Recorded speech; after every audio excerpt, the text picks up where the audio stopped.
আসসালামু আলাইকুম, সবাইকে স্বাগতম জানাচ্ছি আমার চ্যানেলে। আজকে আমি আমার পছন্দের একটা রেসিপি শেয়ার করব, আর সেটা হলো গরুর মাংসের আচার। এই আচারটা খেতে ভীষণ মজার হয়। এই আচারটা বানিয়ে আপনি কয়েক মাস সংরক্ষণ করে খেতে পারবেন। একটি কাচের বয়ামে ভরে রেখে দিলেই হবে। চেষ্টা করেছি খুবই সহজভাবে আজকের এই রেসিপিটি আপনাদের সাথে শেয়ার করার জন্যে। আশা করছি আমার আজকের এই রেসিপিটি আপনাদের কাছে খুবই ভালো লাগবে। ভালো লাগলে একটি লাইক দিয়ে পুরো ভিডিওটি কন্টিনিউ করবেন প্লিজ। গরুর মাংসের আচার তৈরি করার জন্যে প্রথমে আমি নিয়েছি গরুর মাংস। এখানে আমি 500 গ্রামের মতো গরুর মাংস নিয়েছি, আর মাংসগুলোকে ছোট ছোট টুকরা করে কেটে নিয়েছি। এখানে আমি চর্বি ছাড়া মাংসটা নিয়েছি, আর গরুর মাংসের আচার তৈরি করার জন্যে চর্বি ছাড়া মাংসটাই নিতে হয়। এবার মাংসগুলোকে আমি একটি ফ্রাই প্যানে ঢেলে নিচ্ছি। এর মধ্যে দিয়ে দিচ্ছি 1 চা চামচ লাল মরিচের গুঁড়া, 1/2 চা চামচ হলুদের গুঁড়া, 1 চা চামচ জিরে গুঁড়া, 1 চা চামচ গরম মশলা গুঁড়া, আর দিয়েছি 1 চা চামচ ধনিয়া গুঁড়া, 1 চা চামচ আদা বাটা, 1 চা চামচ রসুন বাটা, 1 চা চামচ লবণ, দিয়ে দিচ্ছি 2 টেবিল চামচ সরিষার তেল। এখন সবগুলো উপকরণ আমি একসাথে খুব ভালো করে মাখিয়ে নেব। আমি মশলাগুলোকে মাংসের সাথে খুব ভালো করে মাখিয়ে নিয়েছি। এখন ঢাকনা দিয়ে ঢেকে 10 মিনিটের মতো রেস্টে রেখে দেব। অন্যদিকে গরুর মাংসের আচার তৈরি করার জন্যে আমি একটি মশলা তৈরি করে নিচ্ছি। এর জন্যে চুলায় একটি প্যান বসিয়ে দিয়ে দিচ্ছি 1 চা চামচ 5 ফোড়ন, আর দিয়ে দিচ্ছি 2টি শুকনো মরিচ। শুকনো মরিচগুলোকে আমি ছোট টুকরা করে কেটে দিয়েছি। এখন চুলার আঁচটা লোতে রেখে 5 ফোড়নগুলোকে আমি খুব ভালো করে ভেজে নেব। আমার ভেজে নেওয়া হয়ে গিয়েছে, আর 5 ফোড়নগুলোকে আমি আধভাঙা করে নিয়েছি। এখন ম্যারিনেট করা মাংসটাকে আমি চুলায় বসিয়ে দিচ্ছি, আর চুলার আঁচ কমিয়ে মাংসটাকে খুব ভালো করে সিদ্ধ করে নিতে হবে।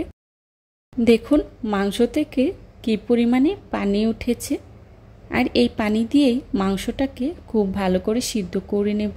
এই মাংসে কোনো প্রকার পানি ব্যবহার করতে হয় না। মাংস থেকে যে পানি ওঠে সেটি দিয়েই মাংসগুলোকে সিদ্ধ করে নেওয়া যায়।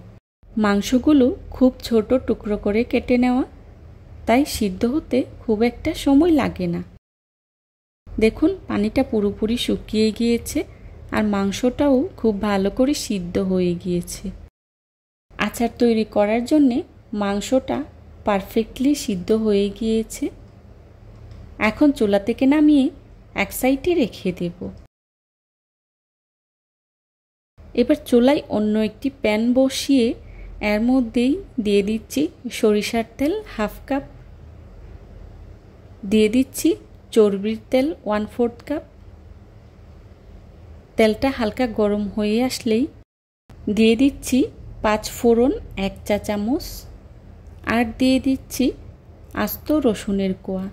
এখানে আমি বড় সাইজের একটি রসুন ব্যবহার করেছি। দিয়ে দিচ্ছি শুকনো মরিচ 3টি। এখন সবগুলো উপকরণ আমি একসাথে খুব ভালো করে ভেজে নেব। এই আচারে আপনারা চাইলে সরিষা বাটাটাও ব্যবহার করতে পারেন। আমি সরিষার তেল দিয়েছি, তাই আর সরিষা বাটা ব্যবহার করিনি। ভাজা হয়ে গিয়েছে। এখন এর মধ্যে দিয়ে দিচ্ছি আগে থেকে সিদ্ধ করে রাখা গরুর মাংসগুলো। গরুর মাংসগুলো দিয়ে তেলের সাথে খুব ভালো করে ভেজে নেব। এই পর্যায়ে চুলার আঁচটা মিডিয়ামে রেখে মাংসগুলোকে আমি তেলের সাথে ভালো করে ভেজে নেব। এই পর্যায়ে চুলার আঁচটা বাড়িয়ে দেওয়া যাবে না, তাহলে আচারটা পুড়ে যাওয়ার সম্ভাবনা থাকে। বেশ কিছুক্ষণ সময় নিয়ে মাংসগুলোকে আমি তেলের সাথে খুব ভালো করে ভেজে নিয়েছি। আচারের স্বাদটাকে বাড়ানোর জন্য এই পর্যায়ে দিয়ে দিচ্ছি 1 টেবিল চামচ তেঁতুলের কাঠ। এতে করে আচারটা খুবই টেস্টি হয়। দিয়ে দিচ্ছি আগে থেকে ভেজে আধভাঙা করে রাখা 5 ফোড়ন। এখন নেড়েচেড়ে খুব ভালো করে মিশিয়ে নেব। তেঁতুলের টকটাকে ব্যালেন্স করার জন্যে দিয়ে দিচ্ছি হাফ চা চামচ চিনি। চিনিটা আপনারা চাইলে স্কিপ করতে পারেন। তৈরি হয়ে গেল আমার মজাদার গরুর মাংসের আচার। এই আচারটা সাদা ভাত কিংবা খিচুড়ির সাথে খেতে দারুণ লাগে। দেখুন আচারটা দেখতে কতটা লোভনীয় হয়েছে, খেতেও কিন্তু অনেক মজার হয়েছিল। বরাবরের মতোই সহজভাবে রেসিপিটা আপনাদের সাথে শেয়ার করার চেষ্টা করেছি।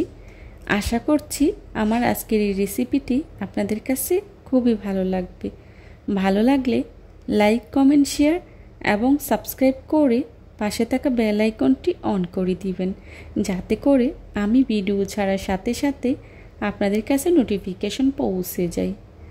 আপনাদের একটি লাইক এবং একটি কমেন্টস আমাকে নতুন নতুন কন্টেন্ট তৈরি করতে অনেক অনুপ্রাণিত করে। এখন আচারটাকে আমি একটি সার্ভিং প্লেটে সার্ভ করে নিচ্ছি। রেসিপি ভালো লাগলে বাসায় একবার হলেও ট্রাই করে দেখবেন, আর কেমন হয়েছে আমাকে জানাতে ভুলবেন না। যারা আমার চ্যানেলে নতুন, আমার চ্যানেলটি সাবস্ক্রাইব করে আমার পাশে থাকবেন প্লিজ। যারা এতক্ষণ ধৈর্য সহকারে আমার ভিডিওটি দেখেছেন তাদেরকে জানাই অসংখ্য ধন্যবাদ। এই ধরনের সব ঘরোয়া এবং মজার মজার রেসিপি পেতে আমার চ্যানেলটি ভিজিট করে আসবেন প্লিজ। আমার পরবর্তী রেসিপি দেখার আমন্ত্রণ জানিয়ে আজকের মতো এখানেই বিদায় নিচ্ছি। সবাই ভালো থাকবেন, সুস্থ থাকবেন। আল্লাহ হাফেজ। আসসালামু আলাইকুম।